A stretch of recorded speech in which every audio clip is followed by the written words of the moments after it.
Some days you have to ask yourself the important questions, like, did Richard Gere really do that thing with the gerbil? Did Marilyn Manson? Okay, I'll stop. Whether or not those things really happened, they didn't. These unlikely stories have achieved legendary status and found their place in our cultural mythology because y'all are stupid. There are stories just like that in sports, tales of bravery, cowardice, glory, arrogance, and inebriation, and they are all absolutely false. Today we're debunking some of the greatest myths in sports history. Sorry in advance for ruining your childhood. And no, I'm not fun at parties.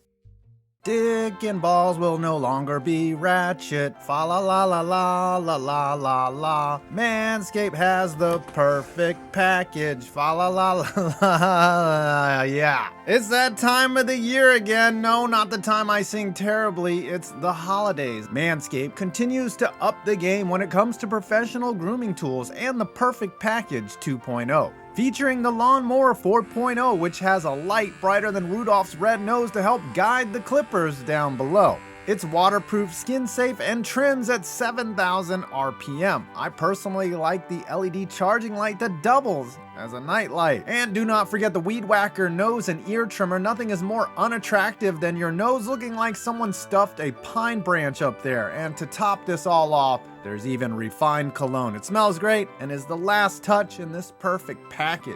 And if you act now, you can unlock the secret compartment, which has 2 free gifts: the Shed travel bag to house all this stuff and the anti-chafing performance boxer briefs. So if you didn't know what gifts to give, now you know. 'Tis the season to be ballin'. Them jingle balls will thank you. Fa la la la la. Donovan McNabb hurls at the big game. Donovan McNabb is a better quarterback than we remember. He's a 6-time Pro Bowler and led his team to the NFC Championship game 5 different times, winning one in 2004, setting up a date with the New England Patriots in Super Bowl 39. The Eagles found themselves down late in the 4th quarter, and what should have been a hurry-up offense for the Eagles was going at a turtle's pace. It was clear that McNabb was exhausted, making Philly's comeback attempt look a little half-hearted. Somewhere along the line, a story arose that McNabb puked in the huddle during the comeback attempt. And while that's how it's still remembered, there's simply no evidence to support that claim. McNabb was coughing after a hard hit by Teddy Bruschi, but no one in the Eagles huddle has ever said McNabb blew chunks. In fact, running back Brian Westbrook has outright denied the claim, as did McNabb himself at the Pro Bowl just a week later. I did not throw up. As I say every time people bring it up, roll the videotape.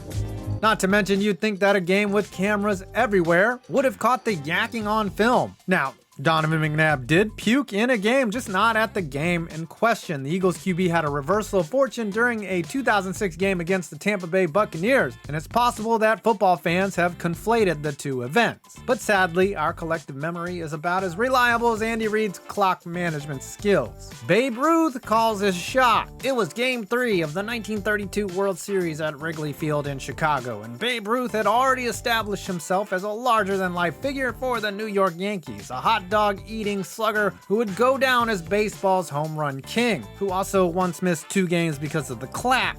And I'm not talking about applause, but there was one home run that stood out among the rest. As the story goes, 37-year-old Babe Ruth stepped up to the plate in the 5th inning of a tie game and clubbed a curveball over the wall in straightaway center, his 2nd home run. But according to lore, before he hit the home run, Ruth pointed to the flagpole in center field, supposedly calling a shot. Reporter Joe Williams of the New York World Telegram wrote a bold headline the next day: Ruth calls his shot as he puts home run number 2 inside pocket. And thus, a legend was born. But that's not exactly how it went down. Eyewitness accounts from the game were varied at best. Some said he did call his shot, some denied it happening. Joe Williams ended up doubting the veracity of his own headline. Ruth himself said he did and didn't call his shot at different points in time, occasionally admitting it was just a story and the other times leaning into the legend and embellishing it. Recovered 16mm film show that while Ruth certainly made a pointing gesture at the plate, he was likely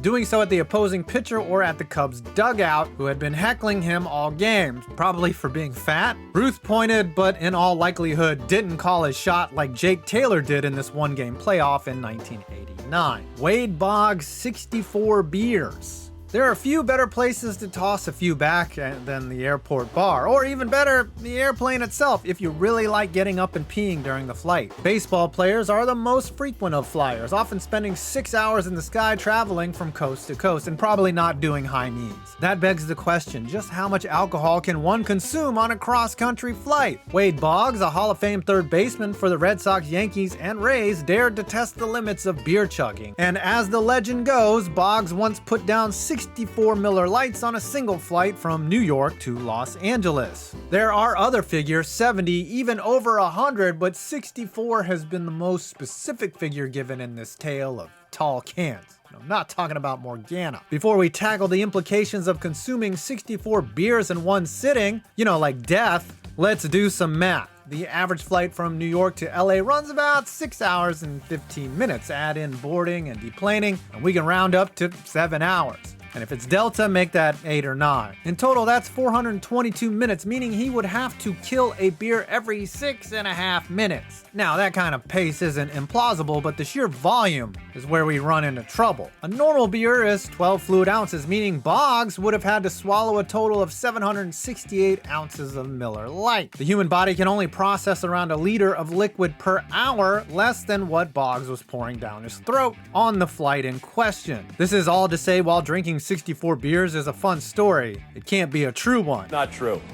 No, it's not true. It wasn't 64. But a lot of people have fun with that. It's nothing to brag about. But you get bored on a cross-country flight going Boston to LA, so you gotta spend the time doing something. Also, don't try that at home or anything. Rudy.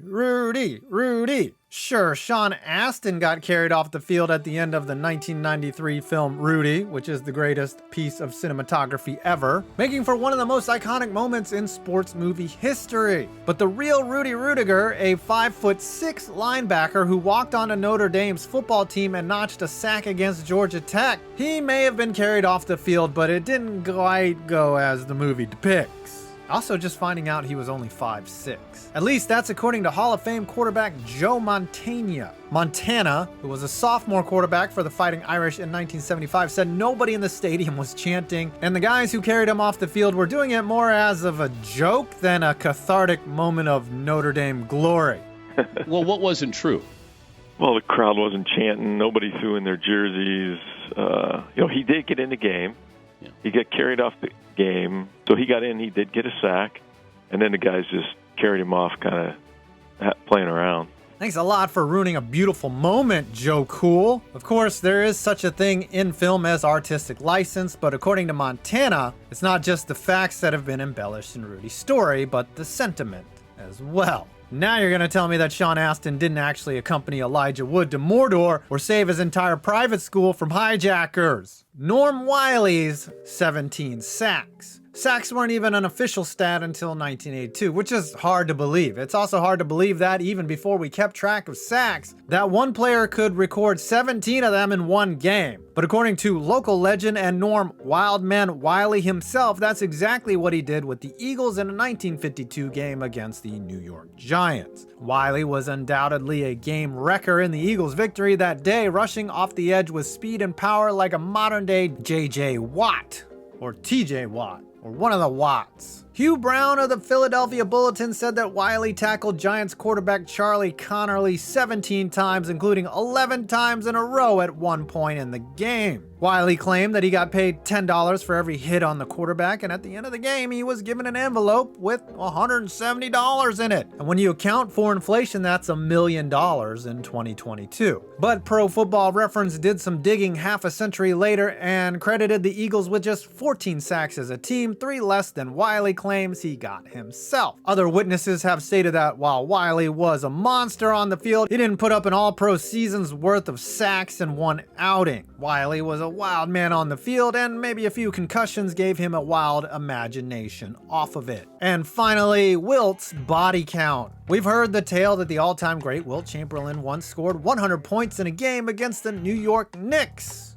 And that wasn't rigged for his retirement. And while we don't have the tape on hand, I'm not questioning the veracity of that record. It's been verified. It's another number Wilt claimed that I'd like to examine, and that has to do with another kind of scoring. In his 1991 autobiography, A View from Above, Wilt made the outrageous claim that at age 55, he had slept with approximately 20,000 partners in his lifetime, which is about 10 more than your mom. Now, just like Wade Boggs, we can do some quick and dirty math to put this number into perspective. Wilt was never seen with a woman in high school, according to his friend. So we have to start the clock at age 18. Wilt would have had to have done the deed with roughly 1.5 women per day, every day, for 37 years in a row to hit the 20,000 mark. Good work if you can get it. Now, there are ways to boost your numbers via the double-double or triple-double, but the absurd pace you'd have to keep to get into tens of thousands would require either no days off or sex parties, the likes of which we haven't seen since the 2004 Minnesota Vikings. Shout out to Fred Smoot. Wilt, before he passed, even admitted that the numbers sounded ridiculous. We're all fascinated by the numbers, as we are about the 100 points, Chamberlain said, so I thought of a number that was a round number that may be close and may be whatever, and I just used that number. Now, according to the average person, that number is so preposterous that I can understand them not believing it. The numbers for your mom, however, I do believe. Well, I hope you enjoyed this video. Please leave a like, comment, and subscribe. I'm 5 Points Vids, and you made it to my next video.